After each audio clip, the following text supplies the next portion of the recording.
1 Samuel 20. Then David fled to Naioth in Ramah, and came and said before Jonathan, "What have I done? What is my guilt? And what is my sin before your father, that he seeks my life?" And he said to him, "Far from it, you shall not die.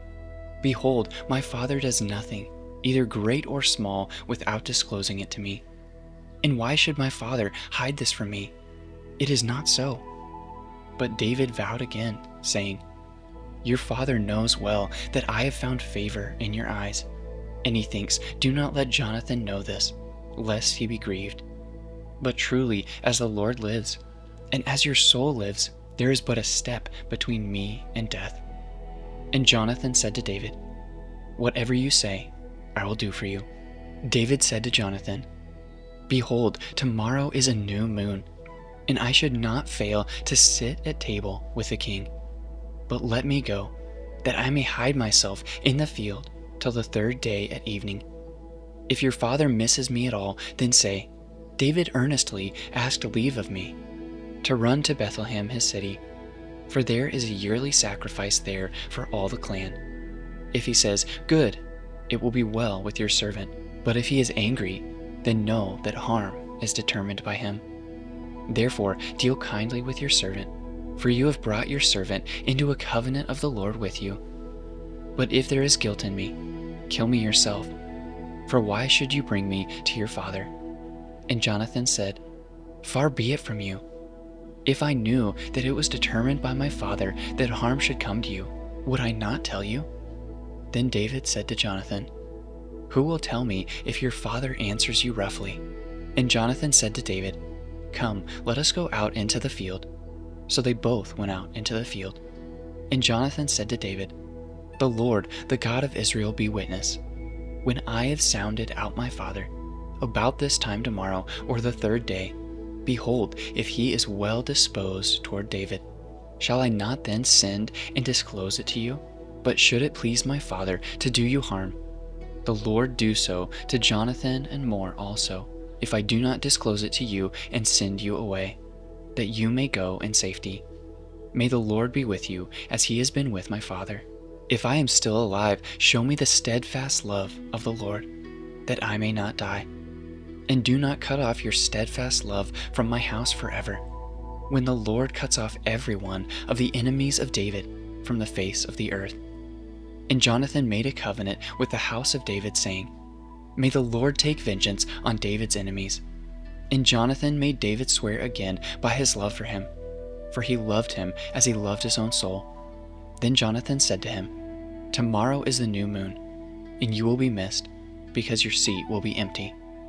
On the third day, go down quickly to the place where you hid yourself when the matter was in hand, and remain beside the stone heap.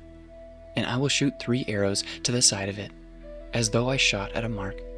And behold, I will send the young man, saying, 'Go, find the arrows.'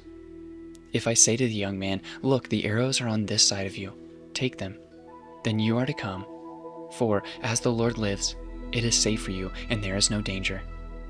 But if I say to the youth, 'Look, the arrows are beyond you,' then go, for the Lord has sent you away. And as for the matter of which you and I have spoken, behold, the Lord is between you and me forever." So David hid himself in the field. And when the new moon came, the king sat down to eat food. The king sat on his seat, as at other times, on the seat by the wall. Jonathan sat opposite, and Abner sat at Saul's side, but David's place was empty. Yet Saul did not say anything that day, for he thought, "Something has happened to him. He is not clean, surely he is not clean." But on the second day, the day after the new moon, David's place was empty. And Saul said to Jonathan his son, "Why has not the son of Jesse come to the meal either yesterday or today?" Jonathan answered Saul, "David earnestly asked to leave me to go to Bethlehem. He said, 'Let me go, for our clan holds a sacrifice in the city, and my brother has commanded me to be there. So now, if I have found favor in your eyes, let me get away and see my brothers. For this reason he has not come to the king's table.'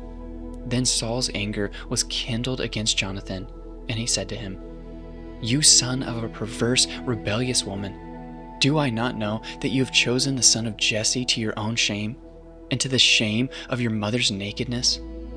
As long as the son of Jesse lives on the earth, neither you nor your kingdom shall be established. Therefore send and bring him to me, for he shall surely die." Then Jonathan answered Saul his father, "Why should he be put to death? What has he done?" But Saul hurled his spear at him to strike him. So Jonathan knew that his father was determined to put David to death. And Jonathan rose from the table in fierce anger and ate no food the second day of the month, for he was grieved for David, because his father had disgraced him. In the morning Jonathan went out into the field to the appointment with David, and with him a little boy. And he said to his boy, "Run and find the arrows that I shot." As the boy ran, he shot an arrow beyond him. And when the boy came to the place of the arrow that Jonathan had shot, Jonathan called after the boy and said, "Is not the arrow beyond you?" And Jonathan called after the boy, "Hurry, be quick, do not stay." So Jonathan's boy gathered up the arrows and came to his master. But the boy knew nothing. Only Jonathan and David knew the matter. And Jonathan gave his weapons to his boy and said to him, "Go and carry them to the city." And as soon as the boy had gone, David rose from beside the stone heap and fell on his face to the ground and bowed 3 times. And they kissed one another and wept with one another, David weeping the most. And Jonathan said to David, "Go in peace, because we have sworn both of us in the name of the Lord, saying, 'The Lord shall be between me and you, and between my offspring and your offspring forever.'" And he rose and departed, and Jonathan went into the city.